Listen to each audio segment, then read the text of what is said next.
제3장 중간에 제3장 땅 언약 성취 섭리 민수기 31장에서부터 사사기까지 내용입니다. 이게 이제 오늘 우리들이 처음 강의를 처음 듣고 이 교재를 처음 대한다면 이 제목이 나오는 순간 악 하고 소리가 나와야 돼요. 악 하고. 왜 그러냐면 야 어떻게 하나님께서 땅을 정복하라 하신 하나님이 이렇게 정확하게 땅을 언약하신 말씀대로 성취해 주시는가. 정말 하나님 살아계시구나. 이렇게 우리의 관심사가 이렇게 향해 가야죠. 그런데 땅 언약이 성취됐다 그러면 야 이스라엘 백성들 참 땅 많이 차지해서 큰 부자가 돼서 좋겠다. 이건 완전히 성경을 잘못 보고 있는 거죠. 예, 여호와 하나님께서 아담에게 또 아브라함에게 가나안 땅을 준다고 언약하신 여호와 하나님이 그 언약대로 땅을 지금 적어도 한 500년 지났거든요. 아브라함에게 언약해 준 이후 한 500년 가까이, 한 정확하게는 한 470여 년 가까이 됐죠. 그 470여 년 만에 땅 언약이 성취되지는 겁니다. 그 앞에서 이제 자손 언약은 민수기 31장까지 자손 언약이 이루어졌고요. 그러니까 70명이 애굽으로 내려갔지만 70명이 내려가서 한 430여 년 만에 430여 년 만에 30-40년 만에 이제 바로 백성이 장정만 60만 남녀노소 다 하면 1000만이라고 이렇게 기록이 나와요. 1000만 인구로 번창을 한 거죠. 그러면 자손 번창을 언약대로 해 주시더니만 땅도 언약대로 그렇게 성취해 주신다 하는 내용이 민수기 31장부터 사사기까지예요.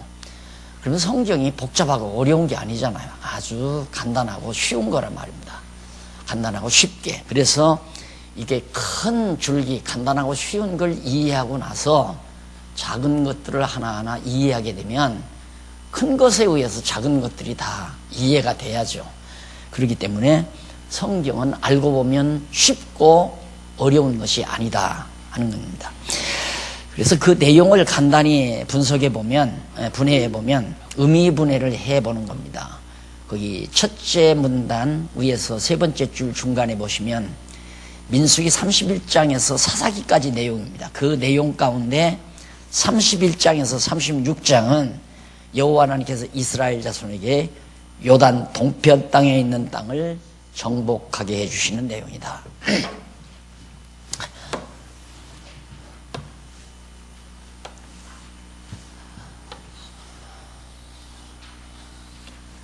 이제 홍해고요. 여기가 애굽입니다.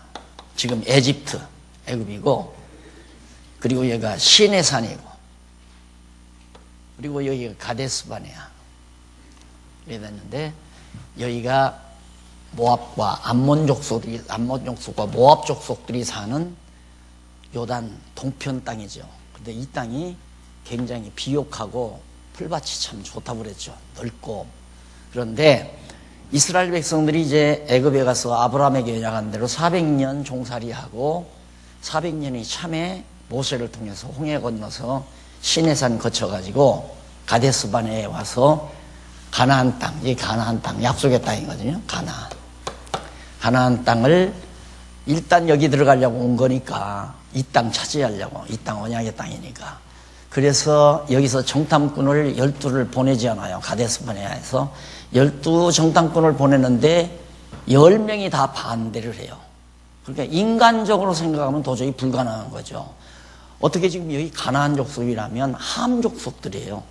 피부가 검고 몸집이 큰 함 족속들이 자리를 차지하고 이제 딱 나라를 이루어서 다 개발을 해서 튼튼하게 정리해서 살고 있는데 40년 동안 가까이 40년 동안 광야에서 허덕이고 헤매었던 메뚜기 같은 이스라엘 백성들이 여기를 쳐들어가서 이들을 몰아내고 이 땅 차지한다는 건 불가능한 거죠. 그러니까 10명이 반대할 수밖에 없잖아요. 아, 이건 불가능하다. 안 된다. 가면 망한다. 차라리 일로 갈 게 아니라 손 들고 애굽으로 내려가자. 여기서는 도저히 살 수가 없으니까 그러니까 애굽으로 가자. 그 세력들이 10명이었고 여호와 하나님께서 언약했으니까 가자라고 하는 사람이 2명밖에 안 됐어요. 갈렙과 여호수아라는 사람이 이제 가자고 했는데 그걸 다 반대하고 막 백성들이 이제 10사람들의 의견을 듣고 원망하고 불평하고 짜증하고 막 그러면서 모세에게 돌을 던지려고 막 반항을 하고 고라당의 무리들이 이제 모세를 막 공격을 했단 말입니다. 그러니까 하나님께서 땅을 갈라서 저주를 내려가지고 그 고라당의 무리를 땅속으로 다 매장시켜버리고 말아요. 엄청난 숫자가 많이 죽죠. 그리고 막 불뱀이 나타나가지고 백성들을 다 물어가지고 막 죽여요. 그런 과정을 거치고 나서도 헤아려 보니까 60만이 된단 말입니다. 백성의 숫자가 변함없이. 그러니까 여기까지는 하나님께서 언약 자손들을 약속대로 번창해주는 자손 언약 성취 섭리가 바로 여기 가데스 바네아, 이게 민수기 30장까지란 말입니다. 자, 여기까지 왔는데 그러면 그 다음 이제 민수기 31장부터가 민수기 31장 36장이 뭐냐면 요단 동편에 있는 땅을 정복하도록 하여 주시는 내용이에요. 이제 땅 정복이니까 우선 이쪽 땅부터 하나님께서 정복하게 하시는 내용이다. 두 번째는 이제 이쪽 땅, 가나안 땅, 요단강 건너가서 이 땅을 정복하게 하는 하나님의 섭니다.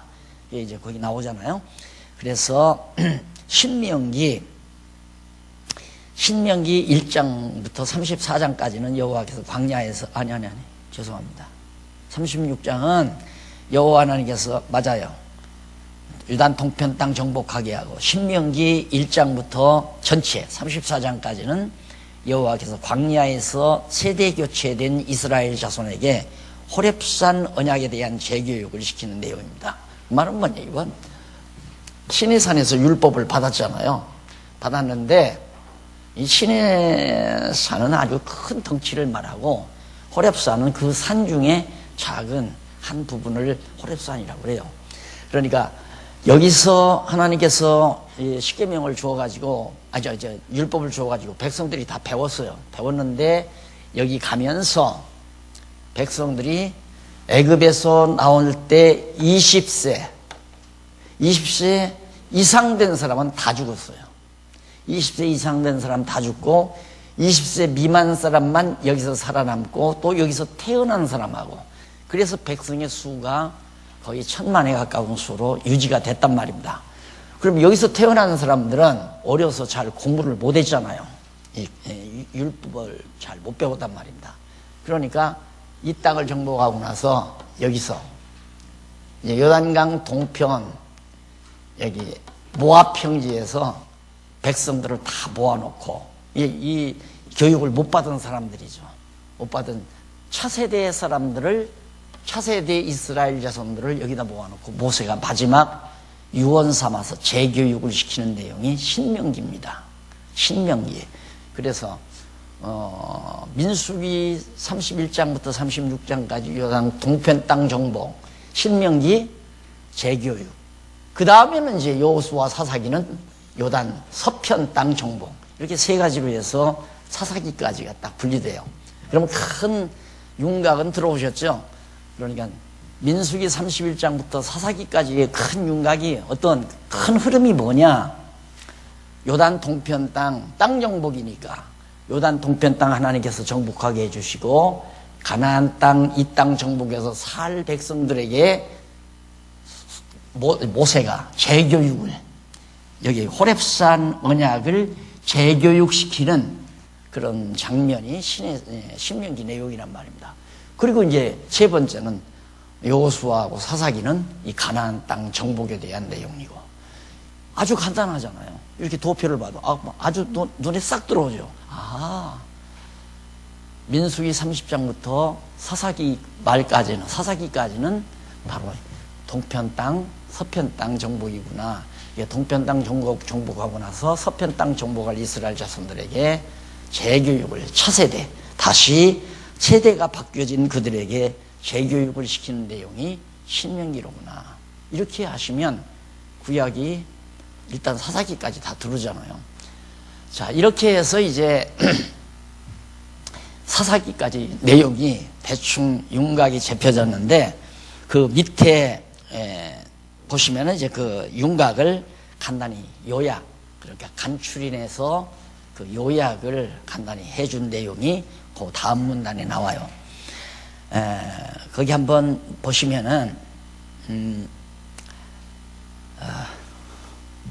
여호수아 1장에서 24장은 여호와께서 유다 동편 땅에 있는 땅을 정복하도록 섭리하시는 내용이고, 사사기 1장부터 21장은 가나안 땅을 정복하여 그곳에서 살아가게 하신 이스라엘 백성을 시험하는, 여호수아는 이 땅 정복하게 하고 사사기는 이 땅에 사는 백성들에게 이제 나라를 세워줄 건데, 이들을 하나님께서 시험을 해야 되잖아요. 시험을 한다는 말은 하나님께서 시험 문제를 주고 시험 답안지를 알도록 해주시는 거.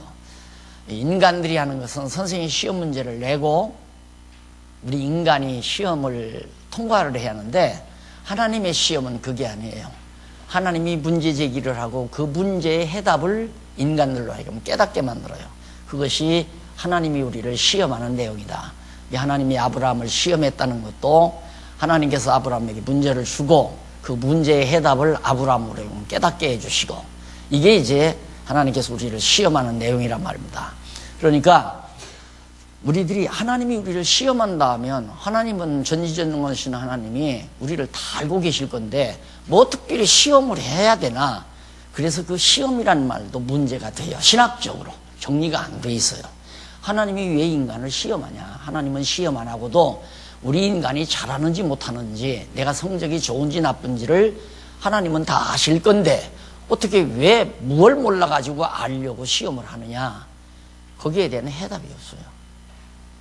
그러니까 갈등이, 이런 내용을 보면 이제 그런 문제에서 갈등이 오는 거예요. 그런데 하나님의 시험은 하나님이 문제 제기를 하고 그 문제를 풀 수 있도록, 해답을 얻을 수 있도록 하나님이 역사에 가신다. 그걸 하나님이 우리를 시험한다는 얘기다. 그러니까 가나안 땅 들어가 사사기 시대에도 보면 하나님께서 사사를 없이 만들어요.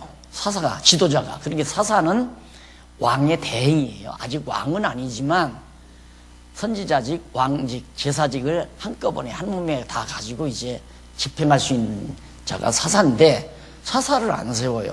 그러니까 백성들이 각자가 자기 좋은 대로 행해버려요. 자기 좋은 대로. 그래서 자기 좋은 대로 행할 때에는 이방 나라들이, 블레셋이라든가 그 다음 무에서 아람이라든가 이런 나라들, 이방 나라들이 쳐들어와서 괴롭혀요. 백성들을 잡아가기도 하고 억압하기도 하고. 그럼 울고불고 하면 하나님께서 사사들을 세워요. 세워가지고 사사로 하여금 백성들을 하나님 말씀으로 잘 양육을 하면 이방 민족들이 쳐들어오지를 않아요. 괴롭히지도 않고. 그러면 20년 30년 동안 평안히 살아요. 또 반복해서 하나님이 또 그렇게 해요. 그러니까 그 말은 뭐냐면, 하나님이 시험을 하는데 왜? 사사를 안 줘봐요. 안 보내봐요. 안 보내면 인간들이 자기 욕심대로 산다 이 말이에요. 자기 욕심대로 살 때 하나님께서는 이제 막 이방 민족들을 보내가지고 괴롭혀요. 그 말은 뭐냐면, 너희들 욕심대로, 너희들 좋은 대로, 너희들 생각대로 살면 너희들이 이렇게 고통을 당한다. 이거 깨닫게 하는 거예요. 그게 시험이에요. 그러니까 그 시험을 통해서 백성들은 깨닫잖아요. 이 시험을 12서너 차례를 치르는 것이 한 번만 보는 게 아니에요. 시험을 12번, 13번, 사울왕 때까지 13번을 치고요. 그렇게 해서 백성들로 하여금 여호와 하나님 경외하며 살아야 된다는 사실을 깨달아 알게 하는 것이 사사기 내용이란 말입니다. 자, 그래서 그 내용을 간단히 요약 정리해 보면 이렇게 됩니다. 그 밑에 문단 나오죠. 이스라엘 열조에게 세우신 3대 언약 가운데 땅 정복에 대한 두 번째 언약을 이루어 주시려고 그 자손에게 요단 동편에 있는 땅을 정복하도록 하여 주신다. 그리고 그들에게 모세를 통하여 과거에 수령한 호렙산 언약에 대하여 재교육을 실시하신 후에 요단 서편 가나안 땅을 정복하도록 하여 주시고 그들에게 마른 시련을 주어서 그들로 하여금 여호와 하나님을 깨닫게 하신다. 지금 설명하는 거 간단하게 이렇게 요약에 줄거리, 대강의 줄거리를 말씀드렸죠.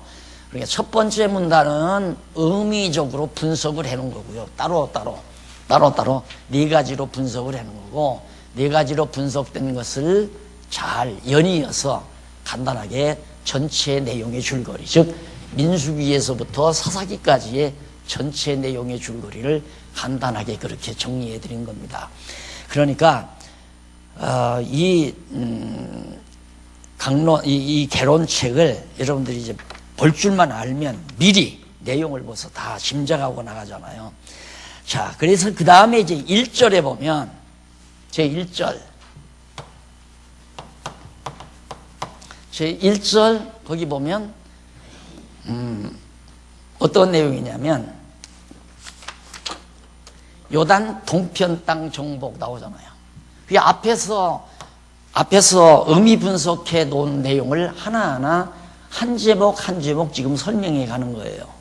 그러니까 공부는 그런 방법으로 해야 되잖아요.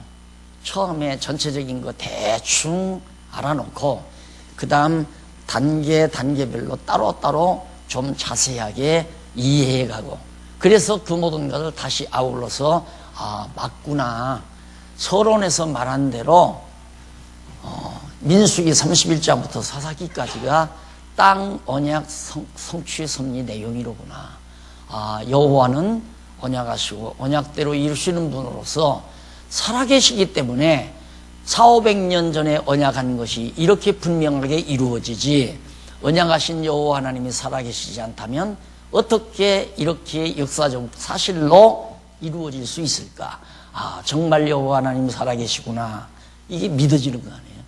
결국 우리가 이걸 왜 배우느냐면 여호와 하나님 살아계시다, 그거 확증하기 위해서 배우는 거예요. 나는 민수기 안다? 나는 사사기 안다? 사사기가 뭔지 아니? 이거 하려고, 이거 아시라고 공부를 시키는 게 아니라 이런 내용을 통해서 지금도 역사를 주관하시고 나를 창세전에 작정해 놓으신 섭리 따라 이 땅 위에 태어나게 해서 나서 죽는 날까지 그 여호와 하나님이, 내 앞길 인도해 가시는 여호와 하나님이 살아계시다, 그것 잊어버리지 않고 기억하게 하시라고, 기억하라고. 그거 왜 기억해야 되나? 그걸 기억해야 마음에 평안이 오니까. 여호와 하나님이 잊어버리는 순간 이거 어떻게 해야 되나요? 어떻게 해야 이 문제를 해결하나? 자기가 다 하려고 발버둥 치다 보면 정신이 혼란해지고 마음이 괴로워지고 고통스러워지고 불안해지고 이게 다 밀려오잖아요. 그러나 여호와 하나님 살아계시다는 것만 확실히 믿어지면 순간 아이고 이렇게 문제가 나서 어떡하나 하다가도 하나님은 이런 과정을 통해서 나를 나되게 해가는 하나님의 섭니다. 이걸 깨닫게 되면 마음이 차분하게 가라앉잖아요. 문제는 여호와 하나님 살아계시다, 이걸 우리들에게 확증 지어주기 위해서, 확실하게 증거해 드리기 위해서 이 내용을 공부하는 거다. 성경 전체가, 창세기부터 요한계시록 전체가 성경 달달달달 잘 알아가지고 목사 돼가지고 어디 가서 정말 목교에서 잘 먹고 잘 살으라고 성경 배우는 게 아니고, 그래서 내가 그랬잖아. 성경은 남 가리키려고 배우지 말아라. 남 가리키려고 배우는 것이 아니라 내가 나 되려고, 내가 여호와 하나님 분명히 살아계신 걸 알고 믿고 마음의 평안을 가지고 여호와 하나님 경외하며 찬양하기 위해서 내가 배우는 것이다. 근데 남 가르치려고 배우는 사람들이 성경을 어렵게 생각을 해요. 성경이 어렵다고. 근데 내가 살아야 되겠다고 배우면 성경은 어려운 게 아니라 아주 간단 명료하다. 다시 한번 말씀을 드리는 겁니다. 요단 동편 땅 어떻게 정복하는가, 31장에서 36장까지인데 그 내용을 의미적으로 분석해 보면 31장부터 32장은 여호와 하나님께서 이스라엘 자손으로 하여금 요단 동편에 있는 미디안 땅을 정복하여 분배하는 땅, 요단 동편 땅에 있는 미디안 땅, 그걸 분배하여 주고, 그 다음 33장부터 36장까지는 여호와 하나님께서 모세에게 앞으로 정복하게 될 가나안 기업의 땅을 분배하는 것에 대하여 교훈하여 주는 내용입니다. 그러니까 31장부터 33장까지는 여기 이걸 모압 암몬 땅, 이걸 미디안 땅이라고 해요. 미디안. 이 미디안 땅을 정복하는 내용이 민수기 31장부터 33장까지. 그 다음 그 이하 내용은, 자, 이거 정복했으니 이제 여기 모여서 여기서 이제 이 땅 정복하는 거. 이 땅을 정복해서 어떻게 각 지파별로 어떻게 나눠라.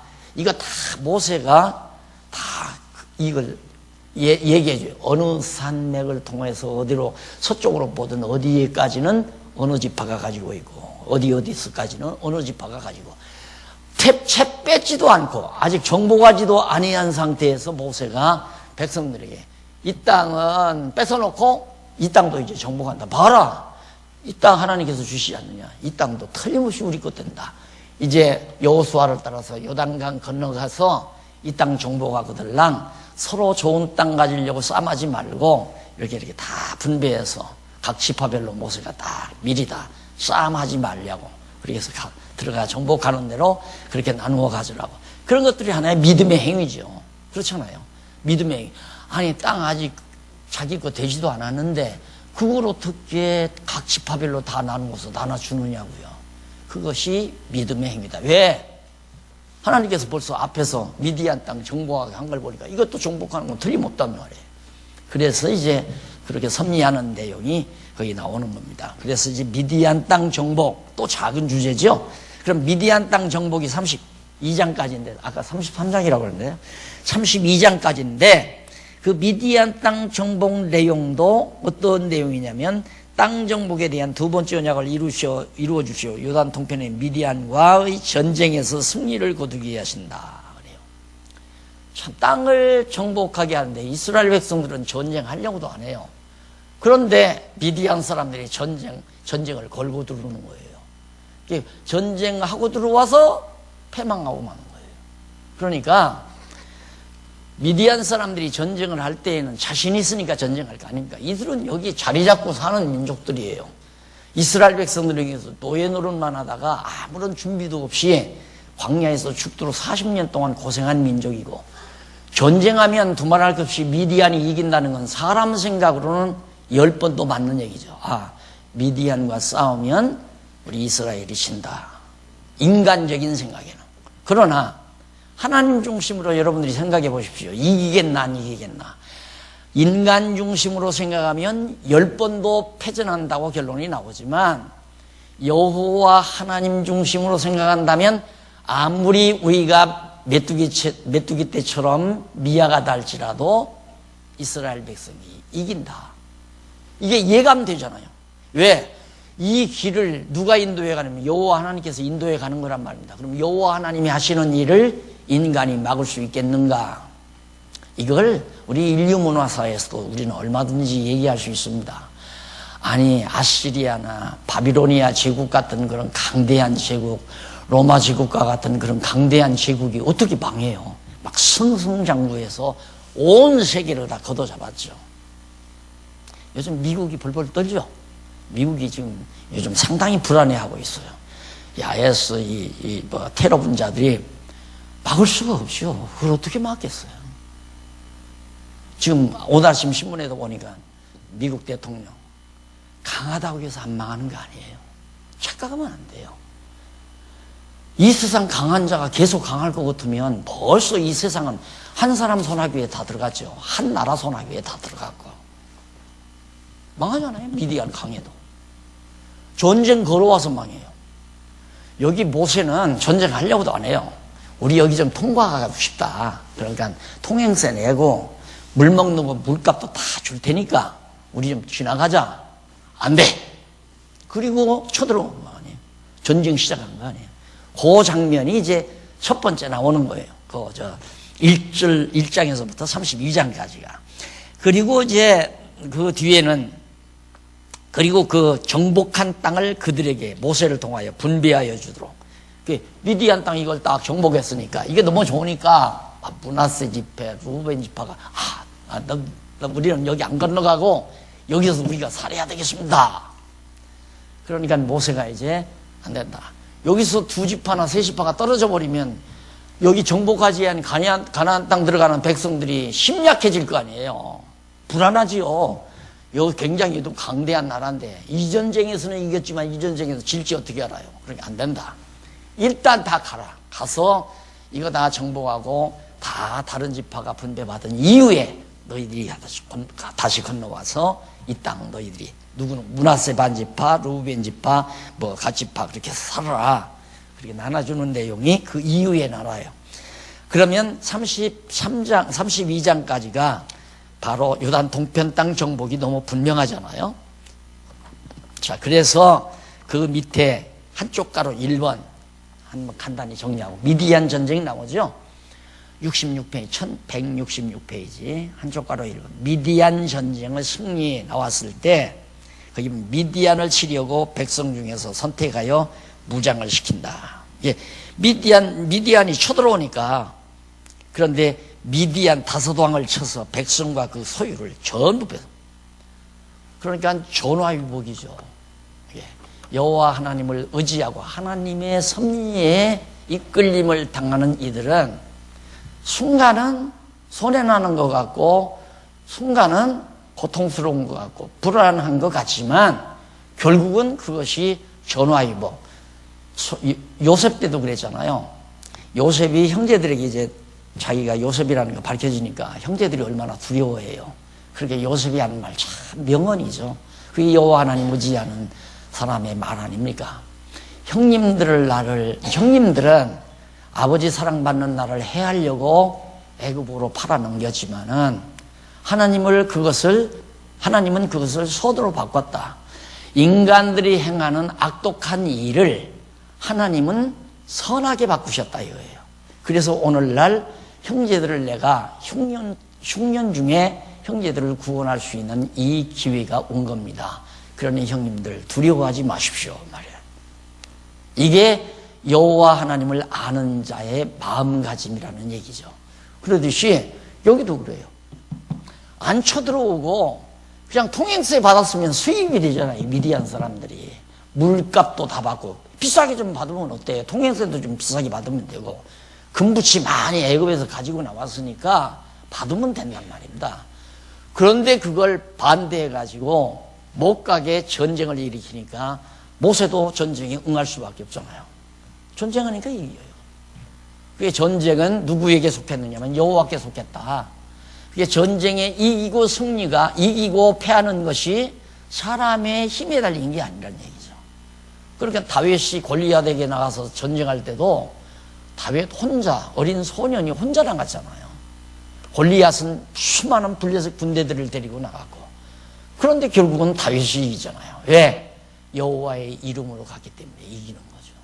그러니까 여호와 하나님을 의지하고 사는 우리 성도들은 다 불리한 것 같지만 그것이 다 유익한 것으로 바뀌어진다는 확신을 가지지 아니하면 여호와 의지하는 게 아니죠. 야, 불리하다. 야, 내가 어쩌다가 이렇게 일로로 왔나. 그냥 여기서 가고 이쪽으로 안 갔으면 되는 건데 백성들이 그렇게 원망하고 난리를 치는 통에 이 홍해길로 내려왔다가 이렇게 올라가는 거거든요. 한 바퀴 또 돌잖아요. 그래서 반대한 10명을 막 미워하고 증오하고 그러지 않았겠습니까? 그런데 도리어 전화위복 아니에요.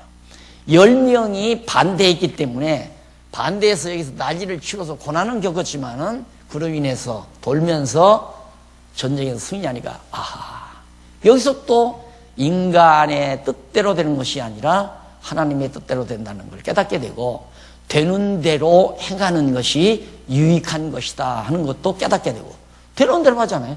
여기 못 건너 안 건너간다고 난리를 치니까 홍해길로 와서 전쟁 오니까 전쟁 당하는 거고 내가 전쟁 건 것이 아니라 이 전쟁에서 승리해서 땅 뺏고 그리고 다 나눠주고 자 그것이 이제 미디안 땅 정복 내용에서 두 번째 한쪽 가로 두 번째 정복한 땅들을 하나하나 갓자손과 루벤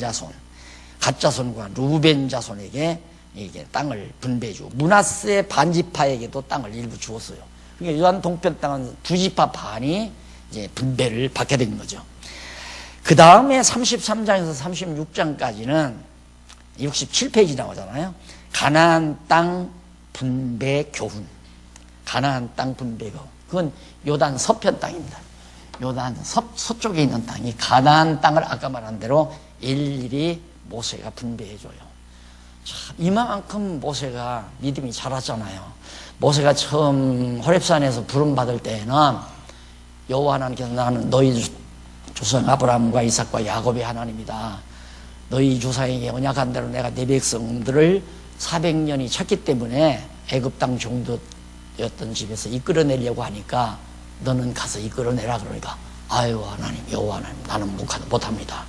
왜? 살인범자로 애굽에서 도망쳐 나왔잖아요.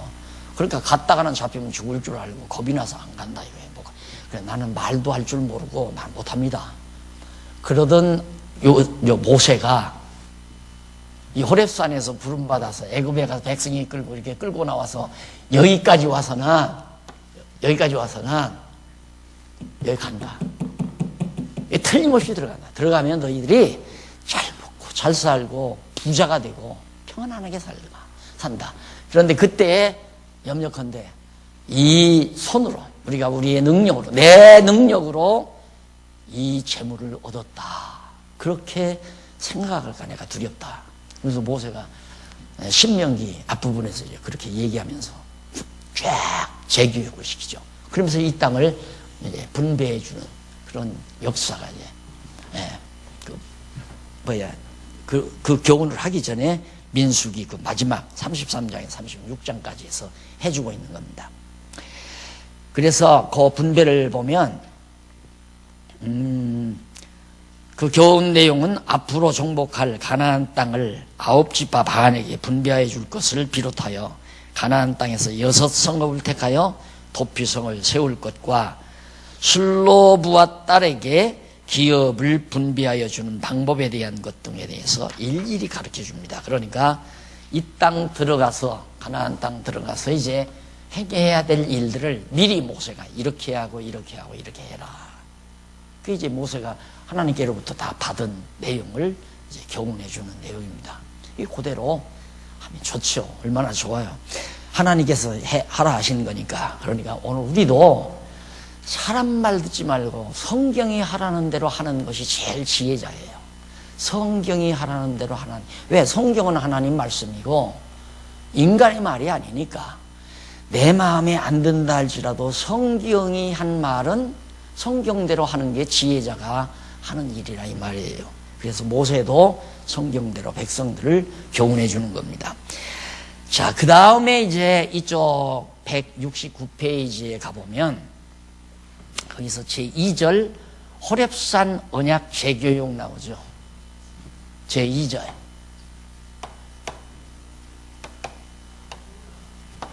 호렙산 언약 재교육.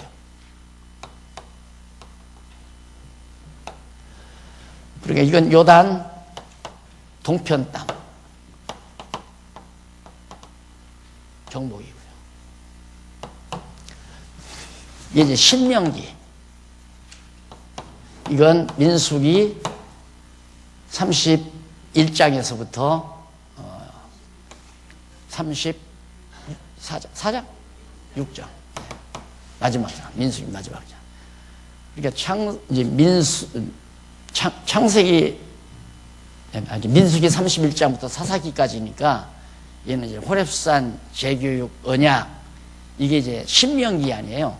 신명기 밑에 여호수아가 나오고 사사기가 나와요. 요 둘이. 그러니까 제 3절, 제 4절 이렇게 나오죠.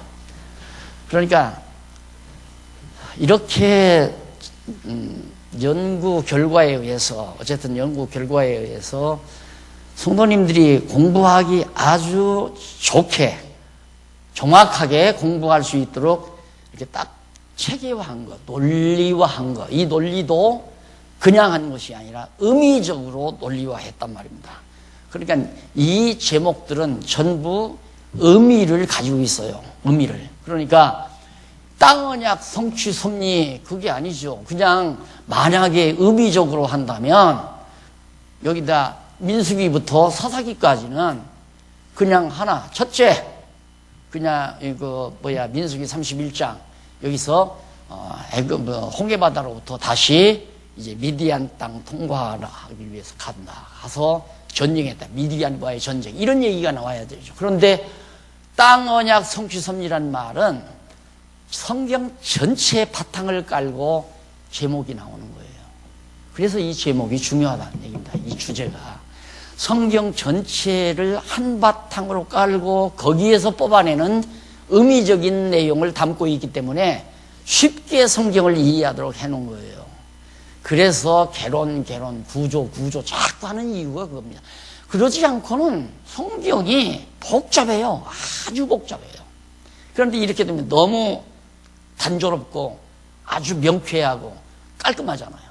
그래서 쉽게 납득할 수 있고 결국은 결론은 여호와 하나님 살아계시구나. 이거예요. 여호와 하나님 살아계시구나. 그러면 우리가 주일날마다 이렇게 모여서 성경을 성경대로만 배우면 그 순간 우리들은 공연히 걱정하고 살았네. 지난 한 주간도 공연히 누구를 미워했구나. 내가 공연히 헛수고만 했구나. 여호와 하나님 잠시 잊어버리고 내가 살았구나. 이렇게 스스로가 말씀을 들으면서 힘이 되고 마음의 평안을 가지고, 그게 바로 우리가 지난날 신앙생활 해오던 과정 아니에요? 이게 말씀 들으면 결론적으로 여호와 하나님 살아계시구나. 왜? 성경이 여호와 계시니까, 여호와 살아계시다는 사실을 우리에게 계시해 주는 것이 근본 목적이니까 성경 어디를 배워도 진짜 여호와 하나님 살아계시네. 요단 동편 땅 정복, 언약대로 동편 땅을 정복시켰구나. 정말 여호와 하나님 살아계시구나. 이거 공부해도 결국 여호와 하나님 살아계시구나. 이렇게 돌아가잖아요. 성경 어디를 배워도 여호와 하나님 살아계시다. 그럼 오늘날 한국교회가 이렇게 여러 가지 어려움이 오고 지금 침체의 늪에 빠져들어가고 이 모든 원인이 어디 있는가? 사신신학 때문에 그래요. 사신신학. 하나님 죽었다 안 계시다 이 말이에요. 19세기 하나님 안 계시다. 이 못된 철학자가 그 말 한마디에 온 세상 사람들이 다 맞다. 하나님이 있긴 어디 있냐? 봤냐? 만져봤느냐? 없다 하나님. 그 하나님이 있으니까 복잡하기만 하고 마음에 평안이 없다. 도리어 늘 불안하고 양심의 가책만 받고. 그래서 많은 사람들이 하나님 없다고 생각하니까 학교에 가도 하나님 없다고 가르치잖아요. 무신론. 그러니까 자라나는 세대들이 전부 무신론 사상을 가지고 있으니까 교회가 될 수가 있어요? 그러니까 유럽교회 망하고 미국교회 망하고 한국교회 지금 망해 들어가고. 그런데 우리는 성경 배우면 배울수록 여호와 하나님 살아계시네. 이게 가장 중요한 거라 이 말입니다. 이것만 여러분들이 강의를 들으면서 이걸 달달달달 나도 이거 못 해요. 그러니까 교재 보고 하잖아요. 요단 동편 땅 호렙산 언약 재교육 이제 가만히 생각하면 조금씩 기억은 나지만 그게 중요한 게 아니에요. 이걸 달달달달 외우는 게 중요한 게 아니라 하나하나 배워가면서 맞다. 살아계시다. 공연히 미워했구나. 공연히 시기했구나. 공연히 질투했구나. 공연히 고집 부렸구나. 고집 부리고 시기 질투하려면 얼마나 괴로워요. 안 그래요? 그래서 마음에 평안이 없는 거 아니겠어요? 그래 하나님 여호와 살아계시다는 거 확인하고 앞으로 계속 개론 공부하면서 똑같은 얘기예요. 똑같은 얘기. 그 확인시키는 내용은 다르다 할지라도 여기는 땅 정복으로 확인시키죠. 딱 이제 이거 끝나면 나라 다스리게 하는 것으로 하나님 살아계심이 증거가 돼요. 그런데 그걸 몇십 년씩 배울 필요가 뭐 있어요. 그래서 내가 후회한다고 그랬죠. 30년을 가르쳤어도 30년 넘게 가르쳤어도 장로님들한테 죄송한 얘기지만 장로님들 그 경건의 시간에 좀 잠깐 멘트를 좀 성경 읽고 멘트 하시면 안 되겠습니까? 아무도 못한다고. 그게 내가 잘못 가르친 거죠. 내가 잘 가르쳤으면 30년 가르쳤으면 다 서당 때도 서당에 있는 개도 장로님들이 개라는 얘기가 아니라 서당에 있는 개도 3년이면 풍어를 올른다고 그랬잖아요. 그래 내가 3년이면 된다. 게으르게 공부해도 3년이면 깔끔하게 끝난다. 누구라도 가르칠 수 있다. 누구라도 가르칠 수 있는 은사 있는 사람은. 그런데 그걸 그냥 10년 20년 한국교회 목표라는 게 목사가 한번 자기 교인 되면 너는 죽는 날까지 내 밑에서 배우다가 죽어라. 그게 한국교육 목표 아니에요. 그건 아니다라고 내가 그랬죠.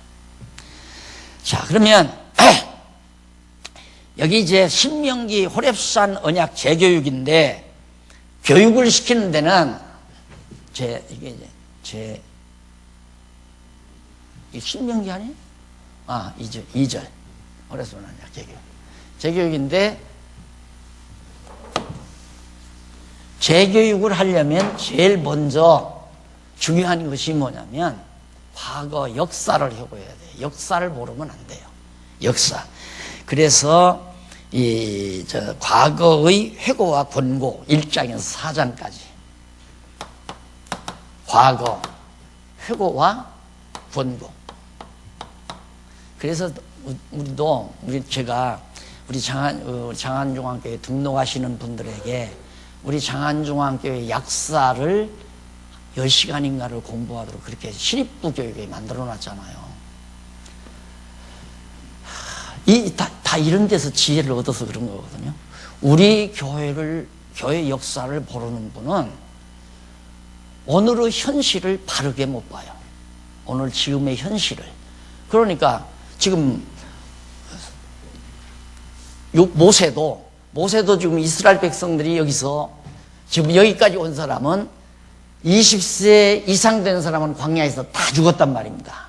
그리고 애굽에서 나올 때 20세 미만 사람하고 광야에서 태어난 사람부터 해가지고 여기에 도착한 거란 말입니다. 그러니까 과거 역사를 모르잖아요. 요단강 갈라진 거 20세 이때 나오는 20세 미만 사람들은 이것도 봤겠고 호렙산 사건도 봤고 이 사건도 봤지만은 이런 데서 태어난 사람들은 이것도 모르고 다 모를 거 아니에요. 그래서 이 역사를 쫙 얘기해 주는 거예요, 모세가. 이건 굉장히 중요한 겁니다.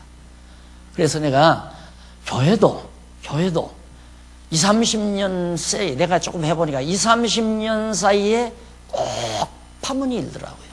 그 이유는 애써 땀 흘려 수고한 분들이 세상을 떠나고 그 다음에 새로운 세대들이 오면서 과거를 모르니까 오늘을 잘 바르게 볼 수가 없다 이 말이에요. 그런 데서 이제 와지는 결과다. 그래서 내가 항상 젊은이들에게 얘기가 20, 30년 주기로 늘 주의를 하면 된다. 교회는 반드시 20, 30년 주기로 그런 모든 교회가 대부분 다 그래요. 대부분의 모든 교회들이. 그것이 과거 역사를 모르는 가운데서 와지는 그런 결과라는 것을. 그래서 여기도 과거의 회고와 권고해서 호렙산에서의 사건, 여기서 불 가운데 나타나서 하나님께서 주신 십계명 이런 사건들을 모세가 다 얘기해 주잖아요. 우리가 그러면서 과거 광야를 걸어왔다. 그래서 거기 넘어가 보면 170페이지 저 그림이 나오잖아요. 이 그림이 그대로 참고해 보시면 됩니다. 가데스 바네아도 나오고. 자, 그래서 그 홍해길로 다시 내려왔다가 에시온 게벨에서 다시 올라가죠. 에돔으로. 에돔 거쳐서 모압, 거기가 바로 기드온, 미디안 땅들입니다. 그 땅들이. 그 땅을 다 차지하게 된다. 맞네요. 자, 그 다음에 가데스 바네아 사건도, 여기서 얼마나 우리 과거 여기서 큰 사건이 있었느냐. 열정당군이 다 반대하고. 그 사건을 이제 쭉 모세가 다뤄줘요. 가데스 바네아 사건. 큰 사건이니까. 그 다음에 이제 홍해길 광야의 사건. 세 번째로 이쪽 171페이지. 여기서 홍해길이란 바로 이걸 말하는 거야. 얘도 돌아가잖아요. 자, 그러면 이 그림을 간단히 봐도 그냥 여기서 애굽에서 이렇게 가면 7일이면 간다고 해서는 일주일이면 걸어서 충분히 가요. 일주일이면 충분히 갈 수 있는 그 길을 하나님께서는 한 바퀴 돌리죠. 여기서 또 한 바퀴 돌리죠. 또 한 바퀴 돌리죠. 그게 한 바퀴 돌려서 들어가잖아요. 서너도 바퀴를 돌려서 들어가잖아요. 직선길로 안 간다 이 말입니다. 왜? 이것이 시험하는 길이에요. 시험의 길. 우리로 하여금 깨닫게 해가는 길. 그러니까 우리의 인생길도 하나님께서 기왕이면 어차피 이 세상 태어났으니까 한평생 6, 70년, 7, 80년 그냥 편안히 살다가 가게 해주면 얼마나 좋을까. 그런데 온갖 시련이 다 우리에게 다치잖아요. 그런 이유는 하나님이 우리를 시험하시는 것이다. 몰라서 시험하는 게 아까 말한 대로 우리로 하여금 문제를 부딪히게 해서 그 문제의 해답을 우리에게 주시고 깨달아 여호와를 경외케 하시는 섭리가 여호와 하나님의 시험이라고 그랬죠. 그러니까 하나님이 절대 고든 길로 가지 않아요. 근데 우리는 늘 바라는 것이 편안하게 빨리 이렇게 생각하잖아요. 하나님의 생각과 내 생각이 다른 거예요. 편안하게 빨리 생각하지 말고 하나님이 나 이제 앞으로도 10년 아니면 50년을 더 살게 하시는 가운데 어떤 일을 어떻게 하실지 나는 모른다. 하나님이 인도하심 따라서 곤고한 날 주시면 곤고하게 살고 형통한 날 주시면 형통하게 살고 미리 각오를 해야 한다 이 말이죠. 내 앞에는 절대 어려운 일이 없을 거야. 내 인생은 형통할 거야. 이렇게만 생각하다가 보면 이제 좌절하고 좌절에 빠지게 되죠. 항상 어려움이 오도 어려움이 딱 오면 올 것이 왔구나. 이렇게 하나님이 또 나를 연단하기 위해서 시련시키려고 이 어려움 속에 나를 인도해 가시는구나. 이렇게 생각을 해야 되고 욥같이 그렇게 어려운 일이 부딪혀와도 욥이 뭐라고 그래요? 하나님께서 주셨으니 하나님께서 가져가시고 하나님께서 평안도 주셨으니 고난도 주시는 게 마땅하다 이 말이에요. 우리는 좋은 것만 받으려고 하잖아요. 좋은 것만 받아가지고는 하나님의 뜻이 안 이루어져요. 요셉이 사랑도 받을 뿐만 아니라 미움도 받아야 요셉을 통한 하나님의 선한 일이 이루어지는 거지. 그러니까 어려운 일 온다고 해서 절망하거나 낙심할 필요는 없는 거다. 어차피 하나님의 뜻대로 결과는 이루어지는 것이 너무 분명하니까. 자, 그래서 이제 홍해길 광야 사건, 그 다음에 헤스본에서의 사건. 헤스본에서는 시온 왕과 싸워가지고 땅을 얻으라 하신 말씀을 회고하고 하나님께서 헤스본 왕과 싸우고 바산 왕과 싸우고 그래서 회고했다는 교훈이 4장에 나오죠. 그리고 이제 계명에 대한 교훈이 5장에서 11장까지 나와요. 여기서 십계명 받은 거. 이 계명에 대한 교훈이 5장에서 11장. 그래서 신명기에 보면 다시 십계명, 율법의 교훈 내용이 쭉 나와요. 왜? 저 세대가 그 공부를 안 했기 때문에 해야죠.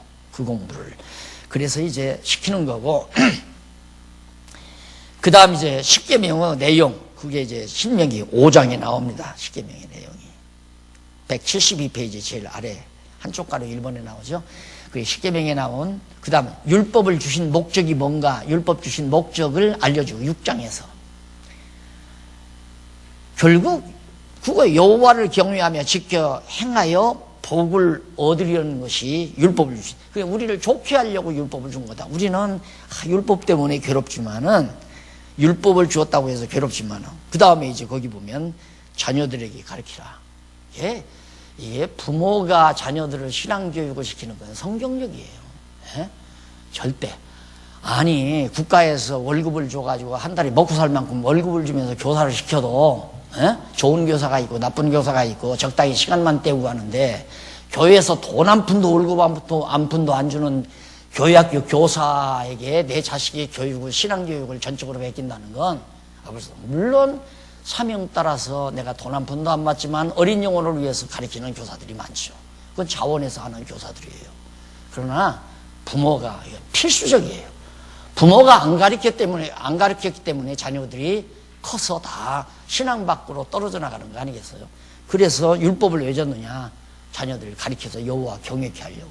그런 내용들이 이제 쭉 본문에 보면 나오죠. 그 다음 왜 율법을 지켜야 되는 이유, 백성이 삼가할 일, 뭘 조심해야 되는가. 그 다음에 이제 9장에서 16장, 11장까지는 죄의 용서에 대한 내용이에요. 죄의 용서와 교훈 내용이 나오고 거기에 이제 범죄, 용서, 결론적인 거. 그러니까 참 이 율법이라는 게 정죄 기능과 사죄 기능이 있죠. 정죄 기능을 통해서 죄인으로 정죄를 해요. 너 죄인이다. 그래 놓고는 용서해 준다 이 말이에요. 그러면 우리 생각 같아서는 용서해 줄 바에야 정죄 안 하면 되잖아요. 근데 정죄해 놓고 용서를 해줘요. 그 이유는 우리 인간으로 하여금 은혜 되게 하기 위해서, 은혜를 깨닫게 하기 위한 하나님의 섭리가 거기 나와 있다. 자, 잠깐 차 한 잔 드시고